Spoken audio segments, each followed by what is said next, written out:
নমস্কার বন্ধুরা, স্বাগত জানাই আমাদের বঙ্গ চেস চ্যানেলে। আজ আমরা আলোচনা করব the most famous chess game in history. গেমটি খেলা হয়েছিল 1858 সালে দ্য লেজেন্ড পল মরফি এবং ওনার ফ্রেন্ড কার্ল ডিউকের মধ্যে। কার্ল ডিউক ওনাকে ইনভাইট করেছিল অপেরা মিউজিক শোনার জন্য এক ক্লাবের মধ্যে। তো উনি সেখানে অ্যাটেন্ড করেছিলেন এবং এই গেমটি খেলা হয়েছিল ওনাদের দুজনের মধ্যে। এই গেমটি আরো একটা নামে বিখ্যাত আছে, যা দ্য অপেরা হাউস গেম নামে। তো চলুন শুরু করা যাক এবং গেমটাকে আমরা কিছু শিক্ষা নেওয়ার চেষ্টা করব। দ্য লেজেন্ড পল মরফি গেমটা হোয়াইট পিস নিয়ে গেম খেলা স্টার্ট করেছিল এবং গেমটা স্টার্ট হয়েছিল E4 দিয়ে। এবং ওনার ফ্রেন্ড কার্ল ডিউক রিপ্লাই করেছিলেন E5, নাইট টু F3 এবং D6। এটাকে বলা হয় Philidor defence. Next move D4, centre occupy করার চেষ্টা, এবং বিশপ টু G4, নাইটটাকে পিন করা হয়েছে। D takes on E5 sorry, এবং নাইটটাকে ক্যাপচার করা হয়েছে বিশপের দ্বারা F3 স্কোয়ারে, এবং কুইনটাকে হিট করে আছে। সেই জন্য কুইন টেক্স বিশপ এবং পন টেক্স পন। Next move bishop two C4 করে এখানে পল মরফি চেকমেট করার থ্রেট দিচ্ছে, তোমরা দেখতেই পাচ্ছ। সেই জন্য সেটাকে ডিফেন্ড করার জন্য নাইটটাকে ডেভেলপ করা হয়েছে, কুইনের পাথটাকে বন্ধ করা হয়েছে এবং চেকমেটের থ্রেটটাকেও আটকে দেওয়া হয়েছে। নেক্সট মুভ কুইনটা সরে গিয়েছে B3 স্কোয়ারে এবং একসঙ্গে দুটো জায়গায় হিট করছে। F7 স্কোয়ারে হিট করছে, চেক আসছে যেখানে, প্লাস B7 পনটাকে হিট করছে কিন্তু কুইনের দ্বারা। তো নেক্সট মুভ দুটো থ্রেটকে তো রক্ষা করা একসঙ্গে পসিবল নয়। তো next move queen to E7, F7 পনটাকে প্রোটেক্ট করা হয়েছে। Next move knight to C3। এখানে অবশ্যই B7 পনটাকে অবশ্যই ক্যাপচার করা যেত, কিন্তু এটা একটা কসাইয়ের মতো মুভ, কারণ নেক্সট মুভ রুকটা মারা যাচ্ছে, নেক্সট মুভ নাইটটা মারা যাচ্ছে, সবই মারা যাচ্ছে। তো পল মরফি তো কসাই ছিলেন না, উনি ছিলেন একজন আর্টিস্ট। উনি আর্ট তৈরি করতেন চেস বোর্ডের ওপর। তো দেখা যাক নেক্সট মুভ। পনটাকে সামনের দিকে এগিয়ে দেওয়া হয়েছে, পন টু C6 খেলা হয়েছে এবং C6 খেলে কুইন দিয়ে ডিফেন্স করেছে আমাদের B7 পনটাকে। Next move bishop to G5, নাইটটাকে পিন করা হয়েছে এবং নাইটটা কোনোভাবেই আর সরা তো সম্ভব নয় যতক্ষণ না কুইনটা E7 স্কোয়ার থেকে সরছে। নেক্সট মুভ B5 খেলে বিশপটাকে অ্যাটাক করা হয়েছে, কারণ বিশপ আর কুইনটা একইভাবে আমাদের F7 পয়েন্টের উপরে ফোকাস করে আছে। সেই জন্য বিশপটাকে এলিমিনেট করার জন্য, এলিমিনেট ঠিক না, ওনাকে একটা অ্যাক্টিভ স্কোয়ার থেকে সরানোর জন্য B5 খেলা হয়েছে, যেটা F7 পয়েন্টটাকে হিট করে আছে। Next move night text on B5। বিশপটাকে ওখান থেকে উনি সরবার প্রয়োজন মনে করেনি পল মরফি, উনি নাইটটাকে স্যাক্রিফাইস করেছেন দুটো পনের জন্য।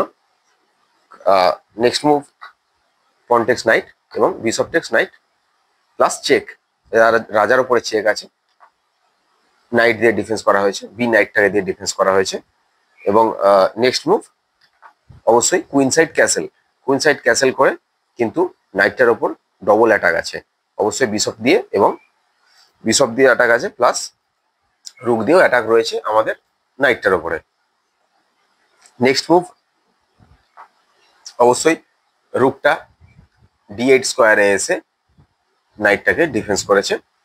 Next move rook takes knight on D7 স্কোয়ারে যে নাইটটা বসেছিল সেটাকে এলিমিনেট করে দিয়েছে রুক দিয়ে, রুকটাকে স্যাক্রিফাইস দিয়েছেন, এবং রুক টেক্স রুক এবং আদার রুক, যে আলাদা রুকটা বেঁচেছিল সেই রুকটা D1 স্কোয়ারে গিয়ে একইভাবে হিট করছে D7 রুকটার উপরে, যেটা পিন হয়ে আছে আমাদের বিশপের দ্বারা।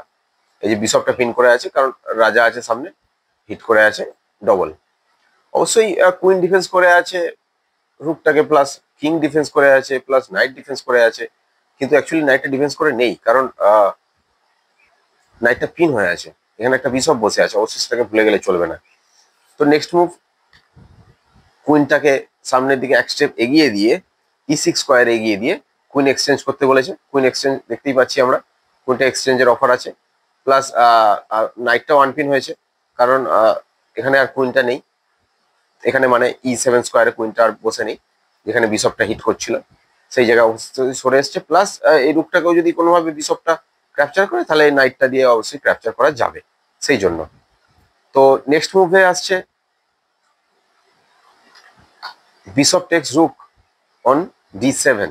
ভালো করে লক্ষ্য করবেন, রাজা চেক এসছে, অবশ্যই কুইনটাকে সামনের দিকে সরানো হয়েছিল নাইটটাকে আনপিন করার জন্য, যাতে নাইটটা D7 স্কোয়ারে গিয়ে ক্যাপচার করতে পারে। Next move night text bishop on D7, এবং নেক্সট মুভ কুইনটাকে এক্সচেঞ্জ না করে, যেটা কুইন এক্সচেঞ্জের অফার ছিল কার্ল ডিউকের তরফ থেকে, তো সেই জন্য সেই অফারটাকে ডিক্লাইন করে দিয়ে পল মরফি খেলেছিলেন এই জায়গায়। তোমরা পজ করতে পারো এই জায়গায়, বেস্ট স্কোয়ার কুইনের জন্য কি হতে পারে।